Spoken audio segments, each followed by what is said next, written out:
Don Bosco levanta las manos y en ellas sostiene al Señor. Buenos días, nos encontramos a agradecerle a Dios Padre Todopoderoso por este día maravilloso que nos sigue bendiciendo y sobre todo nos da su gracia santificante. En el nombre del Padre, y del Hijo, y del Espíritu Santo. Amén. Y que María Santísima siga intercediendo por cada uno de nosotros y nos cubra con su sagrado manto. Amén.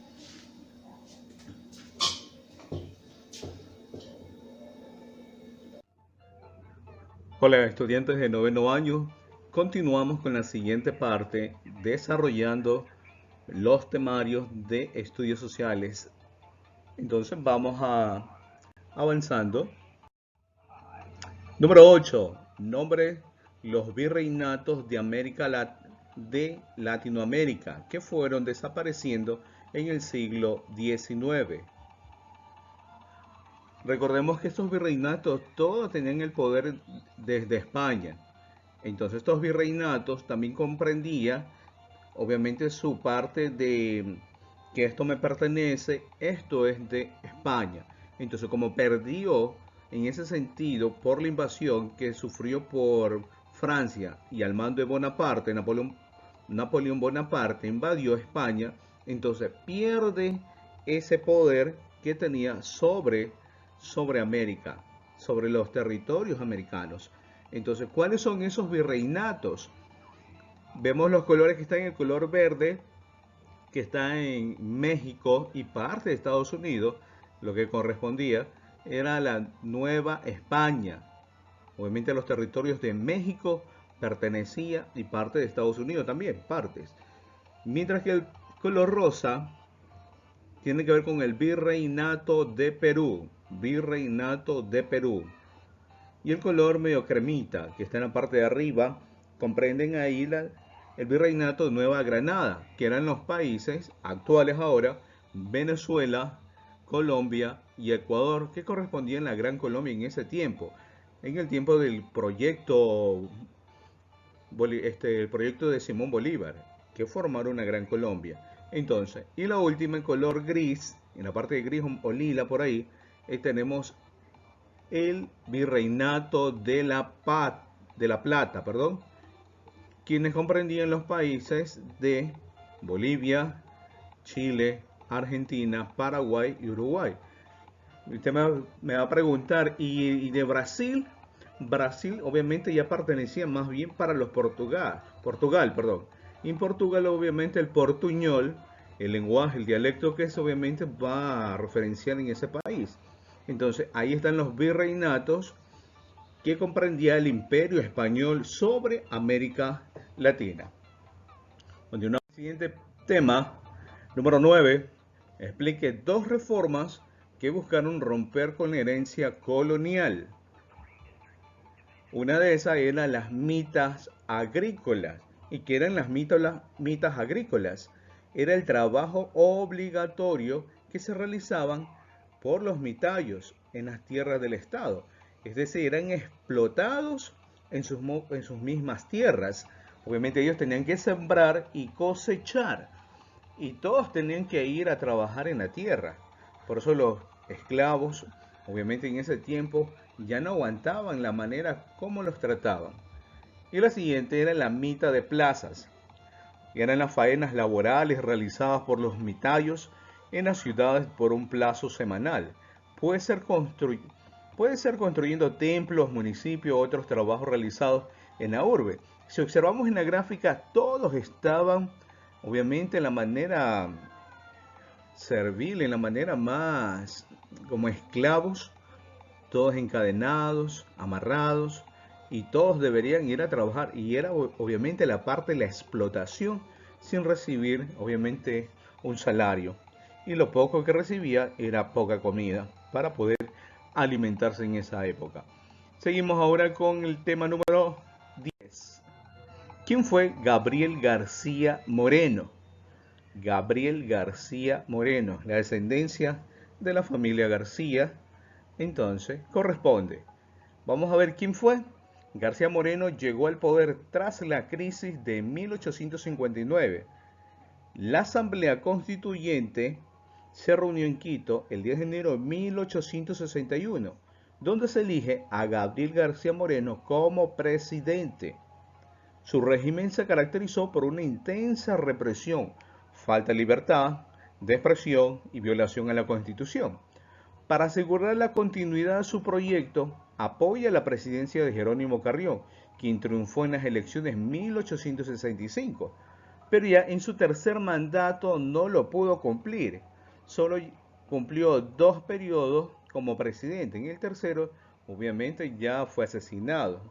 No pudo ya en el momento de ejercer su siguiente mandato como presidente. Ahí lo tenemos a Gabriel García Moreno. Entonces, en la actualidad, este hombre se lo está llevando a los altares para ser un futuro santo. Solo Dios sabe en ese momento si todo se va aclarando, todo lo que sucede sobre la vida de Gabriel García Moreno. Vamos con la pregunta número 11. Explique cómo era la economía latinoamericana. ¿Cómo era la economía latinoamericana? Entonces, las exportaciones de las materias primas aumentaron significativamente a comienzos del siglo XX, dirigidas hacia diferentes lugares del mundo, generando este hecho un gran bienestar a las economías latinoamericanas.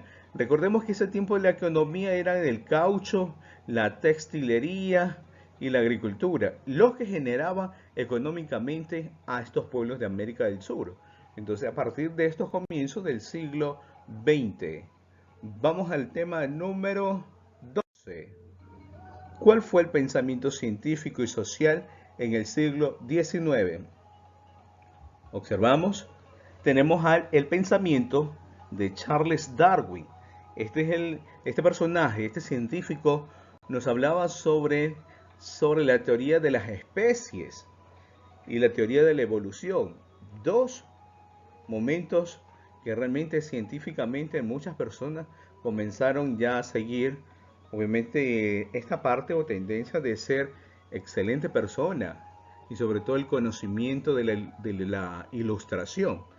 Y el mensaje que nos da Charles Darwin es: no es la más fuerte ni la más inteligente de las especies, ya que la que sobrevive en aquella que más se adapta al cambio. ¿De quién está hablando? Del ser humano, de la persona. No es la más fuerte. Obviamente toda persona tiene sus habilidades, ni la más inteligente. Obviamente algunas cosas no va a conocer tanto de lo que la sociedad a veces da a conocer. Inteligente de las especies. Entonces, la que sobrevive, obviamente tiene que surgir varios momentos para subsistir. Es aquella que más se adapta al cambio. Obviamente el hombre, el ser humano, tiene que adaptarse a todo tipo de cambio que suceda en la misma sociedad. Y el otro científico con su pensamiento es Auguste Comte. El mensaje que nos deja: solo los buenos sentimientos pueden unirlos. El interés jamás ha forjado uniones verdaderas. Y es verdad. Estos pensamientos científicos en el cual muchos seguidores en esa época cambiaron su manera de pensar, porque se volcaron más a la parte de la ilustración, estudiar, conocer, investigar, y sobre todo algunos se profesionalizaron, obtuvieron obviamente su carrera y ejercieron varios conocimientos. Entonces, solo los buenos sentimientos pueden unirnos. De las personas buenas pueden generar cosas buenas, más no el interés, porque nos puede hacer daño. Entonces ahí están los dos pensamientos, aunque hay muchos más pensamientos que podemos encontrar. Entonces puse los más sencillos. Según esto, en esa época las personas los seguían por su manera de decirlas. El tema número 13 ahora, ¿qué es el imperialismo? Entonces el imperialismo tiene varios aspectos. Usted ve en la imagen de acá está al lado, ¿qué es el imperialismo? ¿Dónde está un sombrero estadounidense? Entonces estos procesos, sobre todo el imperialismo donde nos dice que hay una necesidad de concentrar la producción en las grandes metrópolis. Obviamente en las grandes ciudades se concentraban ellos para generar económicamente para el Estado, de que es el Estados Unidos, para Europa. Obviamente se da el surgimiento del capital financiero, donde fue la mayor adquisición para ellos. Y también buscaban el control del mercado de la mano de obra, obviamente que las personas que generaban esa mano de obra no recibieran lo justo. Entonces, eso también fue una manera de que el imperialismo también en algunos países ya no están, en otros todavía sí. Y otro de los puntos es la necesidad de transferir capital de la metrópolis a la periferia, que salga. Entonces, eso generó también una parte donde los mismos pueblos no les gustó y hubo esos cambios que generalizaron en América Latina. Pues bien, seguimos entonces con la siguiente pregunta. Número 14. ¿Cuáles serían las causas del endeudamiento? Vamos a ver, ahí están estos puntos de la siguiente imagen. Entiéndase primero de endeudamiento es igual a crisis. Es igual a crisis. Es la preocupación de muchas personas que genera cómo va a generar esa parte endeudada que se le atribuye a la persona. Entiéndase por crisis financiera al declive del sistema financiero que rige un país o región, que por lo tanto pierde credibilidad, fuerza y poder, obviamente en esas partes. El otro de los puntos, las crisis financieras pueden ir presididas de crisis de endeudamiento externo y crisis bursátiles y crisis bancarias. Obviamente varios aspectos que va generando en esto que lo que preside según la crisis financiera de lo que generó en aquella época. Mientras tanto, en la década de los años 30, más de 1000 bancos, escúchese bien, más de 1000 bancos estadounidenses se declararon en la quiebra. Entonces, esto surge en aquella época también cuando los países comienzan a endeudarse. Yo les decía en una de las clases que cuando esta parte de la agricultura, mucho fue el boom y el éxito para algunos países de América Latina, sobre todo Ecuador, Perú, Chile, Argentina, sí, donde no podían pagar esta deuda. ¿Qué hicieron los dueños de ese capital? Listo, le quitaban sus tierras, sus territorios. De ahí surgen obviamente después los latifundios, las grandes extensiones de tierra por perder algunas tierras, algunos por no poder encauzar esa deuda después. Vamos a la última pregunta para ir finalizando. La número 15. ¿Cuál es la función que cumple el latifundio? Yo le decía en la pregunta anterior que esto del latifundio es la extensión de tierra. Entonces ahí está, la palabra latifundio se refiere a una gran propiedad de tierra agrícola, de latos, extenso, amplio, obviamente una variedad según las tierras y obviamente la forma de la propiedad del inmueble que va generando. Hay una conexión con la pregunta anterior, con la 14. Cuando no había esa parte de pagar esa deuda, obviamente esos territorios pasaban para otras personas quien realmente pagaba obviamente esa deuda. Entonces ya perdías todo en esa época. Entonces esas son las consecuencias del latifundio. Obviamente fue generando tanto para las fincas bananeras, fincas cafeteras, fincas arroceras, fincas de cañas de azúcar, fincas de tabaco y fincas de cacao. Obviamente que ya a partir de eso crecen las hectáreas, crecen los territorios para poder seguir sembrando, cosechando también. Entonces, esos son los ejemplos de la cual un latifundio fue creciendo con una gran propiedad de tierra agrícola que fueron generando en aquella época en América Latina. Entonces vemos la imagen, la extensión sobre lo que podemos observar, el amplio de esa tierra, de todo eso es lo que generaba. Actualmente también es lo mismo. Obviamente hay algunos que sí ya han podido generar ese crecimiento económico en agricultura.